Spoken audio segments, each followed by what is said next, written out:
Hey y'all, welcome to my channel, Chillinwithlanda. I got another story time. Y'all really enjoy my security story times. So guess what I got? Another security story time. And let's go ahead and get into the video.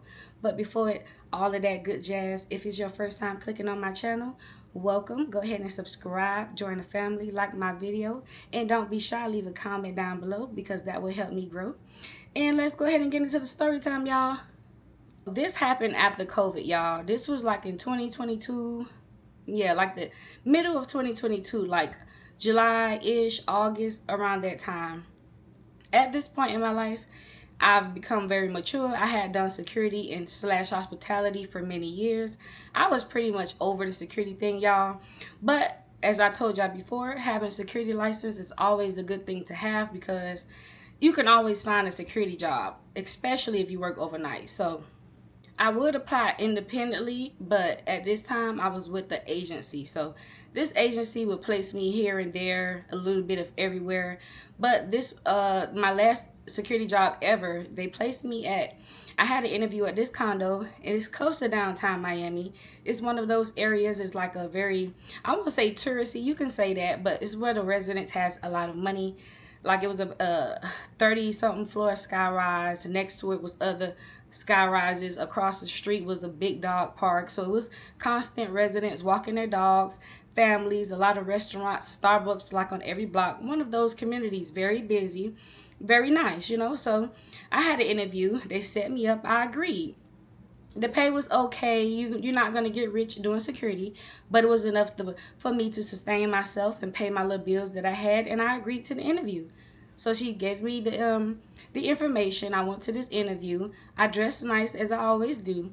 Now, I don't know what's with these young people, but when I was in high school, I was in a business academy, and I was always taught to dress professional, whether it's just black slacks, dark black navy blue slacks, a nice closed-toe shoe, not a heel, you like you going to the club, a nice blouse, a vest, blazer. You get what I'm saying? I always was taught that. I went in there, I instantly knew that I probably had the job because the people, it was only like 3 or 4 people sitting in the lobby. You could tell who's waiting for an interview. They had on like, one girl had on like heels. Half of her stomach was pretty much out. I guess she thinks she had on a jacket that she was doing something, but it wasn't giving professional at all. The young man sitting next to her had on baggy jeans and a regular polo. Men, put on a button-down shirt. You don't have to put on a tie. Put on a button-down shirt. He had on a polo, just plain polo shirt with the collar, thinking that's just professional. It is not. So I instantly knew I had this job. They called my name. It was this nice lady. She was, I don't know, she was from overseas. Accent was beautiful. She had these most piercing blue eyes. It was so like the ocean. It was like looking at her eyes was like looking into the ocean. She came out very sweet, but very firm, like she was about her business, and so was I. We sat there, we interviewed. She threw questions at me. I'm not new to this. I'm true to this. So I answered every question. Bum, bum, bum. We got there. Ooh. So y'all, with a broken fingertip, Google just said let it heal. I didn't go to the doctor or anything. It hurts, but it was black and blue yesterday. That looks good. But where was I? So she had the most piercing blue eyes. She was beautiful, very nice. And she asked me, I guess she was trying to catch me off guard. So she was like, how would you answer the phone? Because I was interviewing to be a front desk, right? So she was like, how would you answer the phone? And I instantly was like, thank you for calling blah, blah, blah. My name is Yolanda. How can I assist you today? Had it down packed. So off rip, I knew I had a job. She was like very nice, very demure, good. Let me stop. Y'all need to stop saying that. So corny. So she was like, okay, we're gonna call you, blah, blah, blah. I didn't even get home. I left, me and my boyfriend left. We didn't even like get 2 blocks away. She called me back. She was like, so I really like you. We're gonna move forward. When can you start? But I think the interview was maybe like a Monday or Tuesday. She was like, can you start Wednesday or Thursday? And I was like, yes, ma'am. So that was that. I got the job, and then, you know,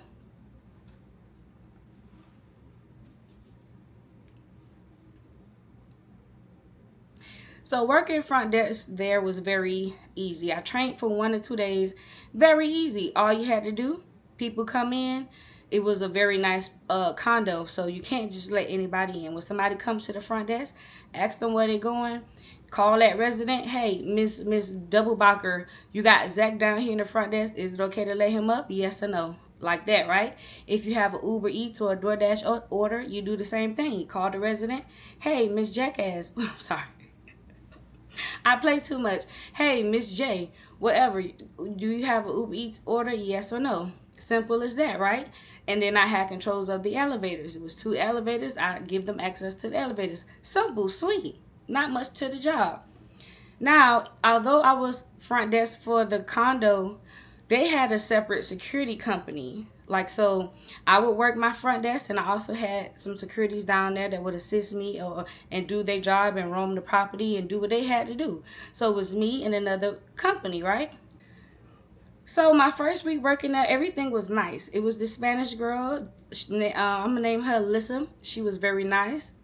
She couldn't stop talking about her Tesla that she got, and she trained me. I got the ropes, and I told you I did that about 2 days. Now, the young lady who would work overnight, she was very nice, very young girl, maybe like 18, and she would like say little things when I was training. She would be like, oh, I'm gonna leave this job soon. I'm gonna leave this job soon.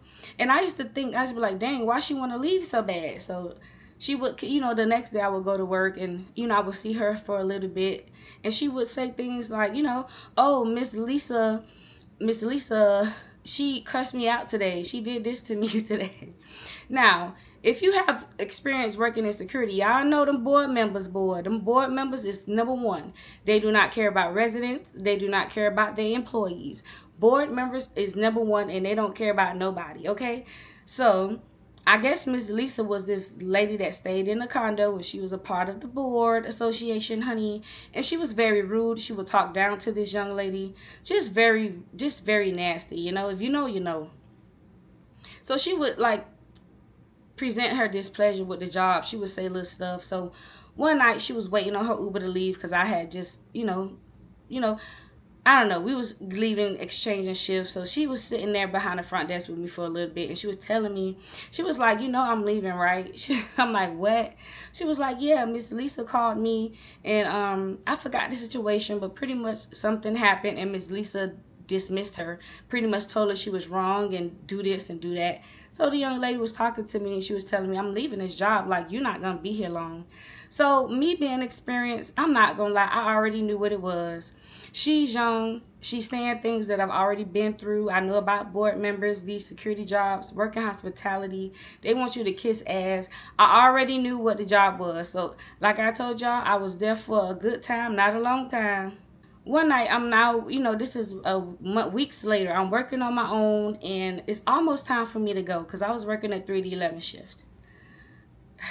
If you've been doing security, y'all know, when the fire alarm go off in these buildings, it's like a whole hassle. So if you heard my previous story time, I have experiences with fire alarms in buildings and how to handle it and what to do. So this fire alarm went off in this building. Everything is loud. It's flashing. The alarm's going off, everything. So I just grabbed the manual, read a little 1-2, grab the keys, go to the fire alarm panel, click the thing, tell everybody, hey, it's cool, chill the fuck out, don't come downstairs bothering me. It's cool. So I hang it up, cut the fire alarm off, and I did my thing. The next day I come to work, the boss called my phone. He's like, yo, you had a fire alarm last night? But the way he said it, I was like, yeah. He was like, well, thank you so much. Congratulations. He was clapping. He was like, you are literally the first person, the first front desk who know how to handle the fire alarm when it goes off. And I was like, oh, well, thank you. I got a little experience in this, So he was like, yeah, fantastic job. And I'm just thinking I'm on high horses, they praising me. I did my thing. And I'm thinking that all of the management are cool. They just, they here for us. They here for their employees, they here for us. So we're going to call her Patty. Patty was very nice. Patty was the security officer for the security company working with the building. Patty had like a couple children, and she was also pregnant, working doing security at a job. So of course, naturally, when you work in security next to someone, you're gonna talk, you're gonna conversate. We're not just gonna sit there and stare at each other. So me and Patty, we got to know each other. She was very cool, very nice. And we would talk. She would go out and get us lunch. I would go out and get us lunch, things like that. She was very cool. And also with her would be, we're gonna call her Shanika. It was a lady named Shanika. She had dreads, African lady. She would work with Patty because she was also security. So all three of us would be talking, working our shift, doing our thing. I'm working front desk, they doing security. One day, you know how I told you it's like a lot of people, a lot of traffic, a lot of people walking their dogs. This homeless guy decides he wanted to make bed in our lobby. So at first I'm like, okay, I'm going to give him 5 minutes because he know damn well he can't sleep in his lobby. So I get him in 5 minutes. Now, mind you, he came in there with a buggy. He had a buggy. He had stuff in the buggy, but you can't see what was in the buggy. He had a cover over the buggy. He just laid out on the couch. 5 minutes passed. I get on the walkie. I'm like, it wasn't right there, but I get on the walkie and I'm like, hey, Shanika, Patty, it's a homeless man in the lobby because they was roaming the building. They wasn't down there. They come to the lobby. Shanika approached the man. She was like, yo, Mr. Homeless Man, excuse me. You can't sleep in the lobby. He wakes up, talking that stuff. So she was like, you got to leave or we got to call the police. Tell me why this guy take the cover off his buggy. This man had sticks and stones in his buggy. I'm exaggerating, but he had bats and all kind of sticks. So it's wartime. I'm telling you, it's wartime. So Shanika was like, oh my gosh, like call the police because we're 3 women with this homeless man. So usually the homeless people are peaceful. They usually just leave. He was ready for war. So he got his bed out the buggy. He's standing in the lobby. He's like, talking his stuff. And I'm standing behind the front desk. I'm like, oh my goodness, we have to call the police. I don't like the police. So I'm like, goodness, we got to call the police. I see the man with his sticks and he's like doing like this to Shanika. So he's walking to the front to the exit the lobby. Shanika's walking behind him. She's not saying much at all. She's just like making sure he leave out. So he finally walks out. He's right in front of the door. Tell me why he swings and hits Shanika in her hip with that bat. So now, me and Patty, we run from behind the front desk, and I wish I had a video of this.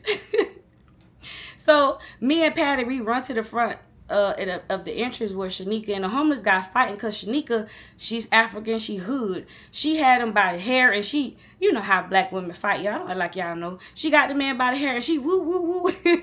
So I'm pulling Shanika back. Patty, she wouldn't touch the homeless man. So I don't know, Patty, I don't know what Patty was doing, child. She probably was just going crazy. But I'm trying to pull Shanika back. I'm like, Shanika, stop fighting him, stop fighting him. The homeless man like, fuck y'all. I can't say it.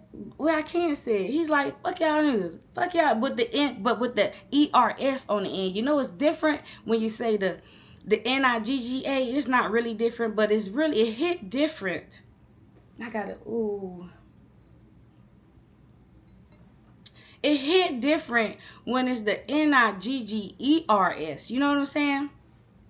Ooh. So now he getting into all of them words. And so now I let Shanika go. And so I ain't gonna lie, I pushed the old man on the floor. So Patty, still don't know what Patty doing. Patty probably called the police, y'all. I'm gonna give her a little credit because I don't remember what Patty was doing. So I don't know. We in the scuffle in the front fighting this homeless man with sticks, y'all. All of these people outside, you would think people would help, but no, everybody, you already know what I'm going to say. You already know, everybody like this.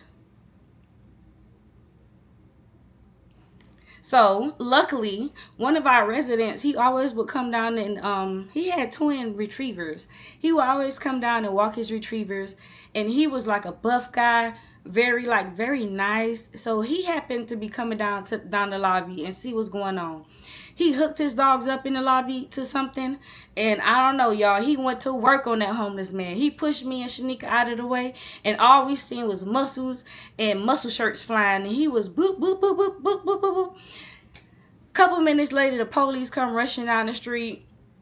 The police don't play no games in Miami. The police hop out with their tasers. They didn't have guns. They hop out with tasers. They immediately go to the homeless man. Get on the effing ground, blah, blah, blah. Long story short, they hauled the homeless man away and he went to jail. His buggy was still on the sidewalk. Shanika had a little few bumps and bruises. I didn't have much because I entered the fight at the last minute. And yeah, the resident, the buff guy, saved the day. So that was like really the first crazy experience I had at that building, y'all.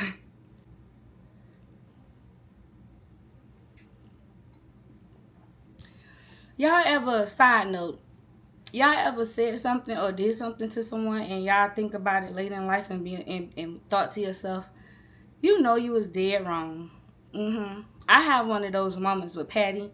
She was a sweet security officer, y'all. She was my girl while I worked there. A quick little story time, quick. Um, it was also this lady. She had like two big dogs. She would come to the lobby, talk to us. She would be very bubbly, very happy, very loud and cheerful. Always come down there, give us stuff, talk to us, and she would go walk her dogs, right? So one night she came down in the lobby with her dogs, and she looked like she'd been crying. Her eyes was puffy. We spoke to her. She was just like, hey, but it wasn't her usual self. Tell me why me. I'm gonna tell Patty, and you better not say that. I say leave her alone. You should don't even talk to her. She don't even look happy. Who the hell I thought I was? Y'all, I still think about that and cringe. Because, girl, I don't know what I meant well when I said it. What I meant was, because Patty was just like that. Patty was a very sweet girl. Very bubbly. She was going to go over there and talk to the lady and be nosy. So, my intentions was to tell Patty, hey, back off a little bit, right now, because she don't look happy. But it came off kind of rude. So, back to the story time.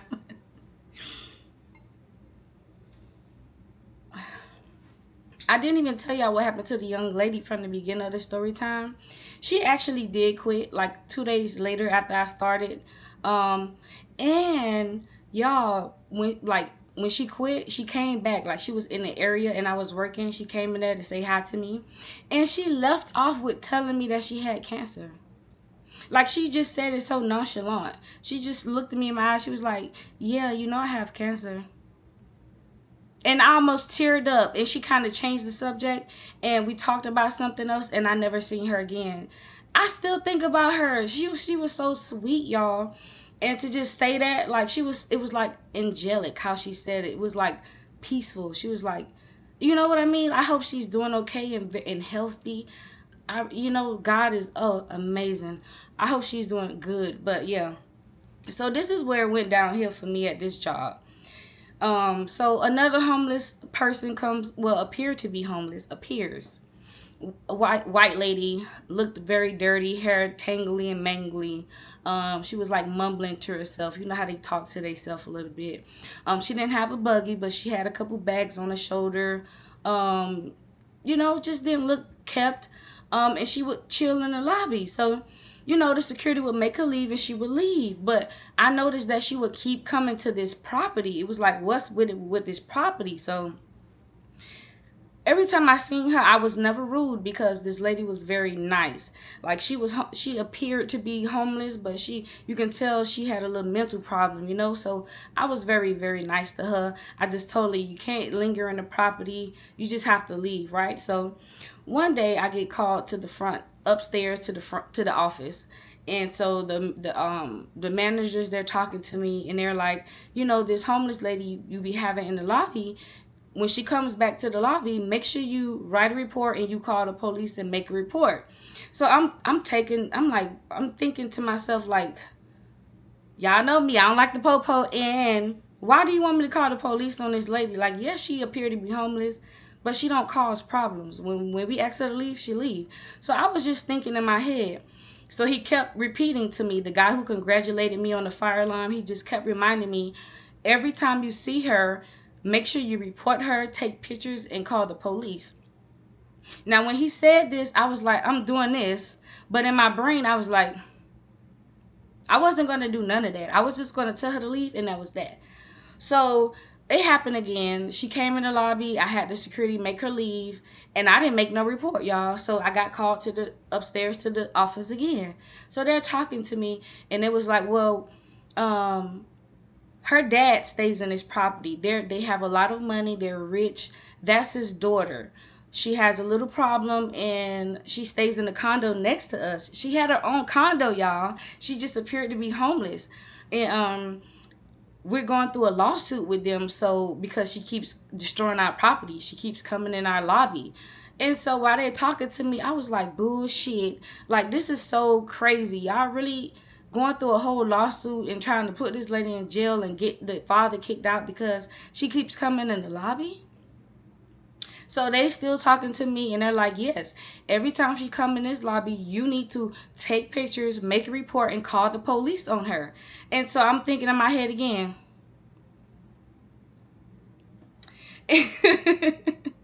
Because I just felt that's what was right in my heart. I don't know. So they was like, yeah, we going through a lawsuit. We trying to get the father kicked out because his daughter keeps coming in our lobby. Like, she don't stay in this building. She stay next door. That's where she needs to stay. So, okay. So one day I'm working with Patty. And it's another security on duty, not Shanika. So Patty doing her rounds in the hallway. She seen a purse. The purse was in front of one of the residents' doors. And so Patty get on the walkie. She tells me, hey, Londa, it's this purse. So I'm like, go ahead. What unit is it? And bring the purse downstairs because somebody dropped their purse, you know? So she does that. She brings me the purse and she tells the unit number. Now the unit number was the lady's father. It was the homeless lady purse. So I just keep the purse downstairs and I make a report saying somebody left a purse. It's empty, nothing in it, but this is what unit number, blah, blah, blah.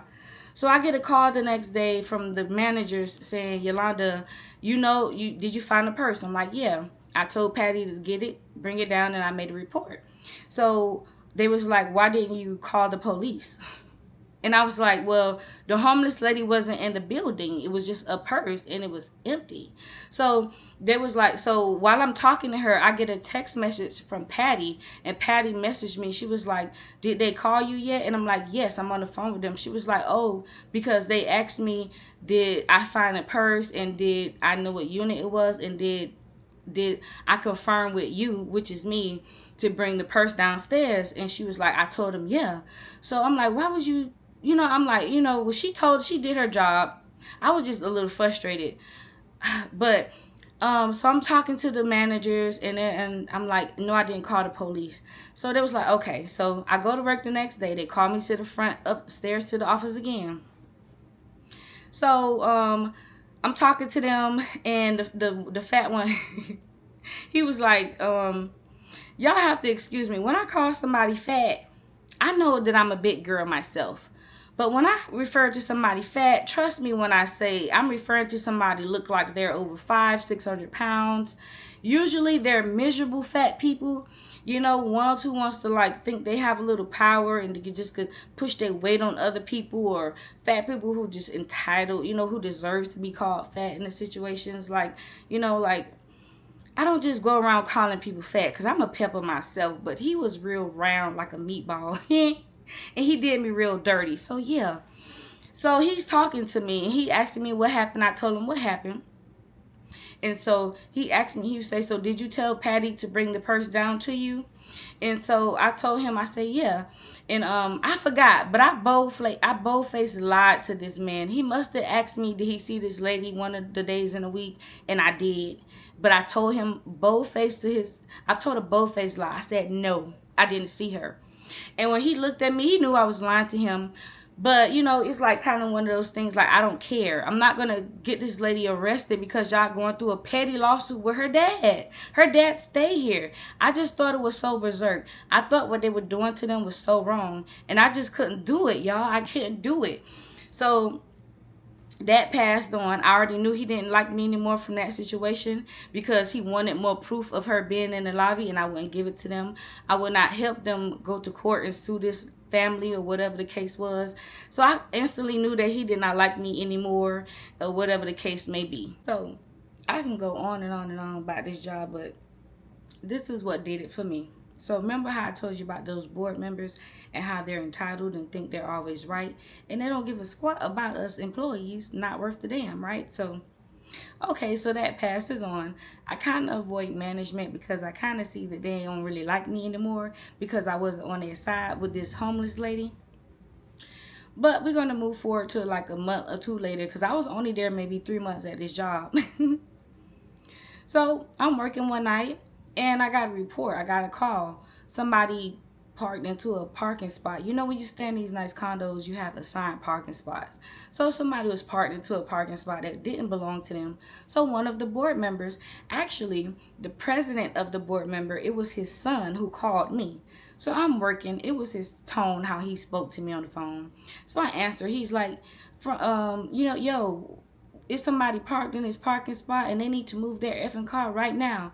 So I'm instantly thrown off. I'm like, oh, okay. What's the parking spot number? Can you give me the tag number so maybe I can run it and find out who car it is? He didn't want me to do anything to fix it. He was instantly like, no, tow the car, tow the car. So if you already been paying attention from this story, I have morals. I don't believe in just throwing people under the bus so easily. I try to fix the situation. So I cut him off. I was like, if you give me the tag number, I can like run it through the resident list and find out who car it is and get them a car real quick so they can move their car. So he cut me off. He's like, no, I want the effing car towed now. Like, you're going to call the tow people now. So I was like, squeeze me. I'm not going to lie, y'all. I was already tuned out of this job. I was ready to move on. So I'm on the phone. I'm like, well, I'm front desk. Let me do my job. So he was like, excuse me. And I was like, well, let me do my job. I'm front desk. Let me do my job. So he was like, what is your name? And I was like, Yolanda. And when he asked me for my name, y'all, I kind of knew I was fired already. I already knew, but I didn't really care. So he asked me for my name, and I gave him my name, and I continued my shift. I did not call no tow truck because when he called me, my shift was from 3 to 11. It probably was like 10:42 when he called me. I was heading out the door. So when me and him got into them few words on the phone, I was only like 15 minutes away from clocking out. So of course I didn't call no tow truck. I clocked out and I went home. The next day the job calls me. I'm off the next day. They call me and they ask me what happened. So they always want a long report. They want me to write this long report. What happened, what time it happened, who I spoke to. So I'm telling them what happened. I write my paragraph of what happened. I told them this and that. The guy called me, demanded me to do stuff, was very rude, and I wasn't having it. I already knew I was fired. I was clocked out and I did not care. So of course, the next day after that, she called me and told me, that we're gonna part our ways, and that was it. And I didn't give a damn. And that was the last security job that I ever worked at, because after that I just retired security, hospitality, and all of that. I did try to work more like hotel jobs, but really hotel jobs don't pay much and it's not really worth it. So I'm just sticking with my work from home job right now, and that was just the last of the security. Now, if you're interested in more security job story times, I do have them. Leave a comment down below if you want to hear them. And I think that'll be it for this story time. If you enjoyed the video, go ahead and subscribe if you already haven't. Comment down below. Like it, of course. And I'm out.